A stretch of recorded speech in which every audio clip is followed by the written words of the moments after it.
నువ్వు నాకన్నా స్మార్ట్ అనుకుంటున్నావా? అది నేను చెప్పాల్సిన పని లేదు. అదేంటంటే మీ జాతంతా అంతే కదా. రైట్, జాతి. అందుకే నా ముడ్డ నీకంటే పెద్దగా ఉంటుంది. అతను ఏమన్నాడు? ఇప్పుడు నువ్వేమన్నావు? నా ముడ్డుందే, అది నీ దానికన్నా చాలా పెద్దది.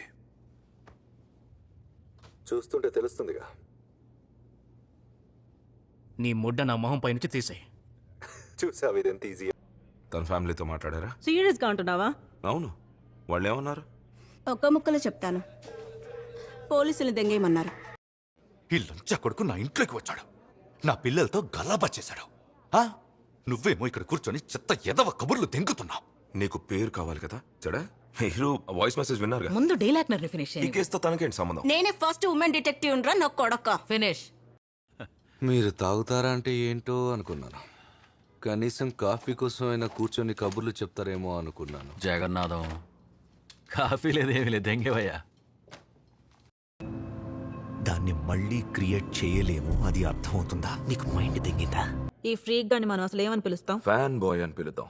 ఈ లంచా ఒకడికి ఇదే సరైన పేరు. మీడియా వాళ్ళకి ఇలాంటి చెత్త అంటే ఇష్టం. ఈ కజిన్ ఉంటారు కదా. ఫాక్, ఇదంతా ఏమి ఇన్స్పైర్ చేసింది? ఈ లంజా కొడుకు పోయి తీరాల్సిందే త్వరలోనే.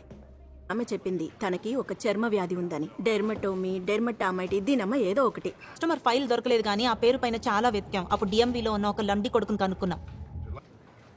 ఫ్యాన్ బాయ్ దెంగ పెట్టాడు. డిఎన్ఏ లంబడి కొడుకులు మనకు మ్యాచెస్ దొరికాయి. నా కళ్ళ చూడు ఎక్కడ చచ్చింది.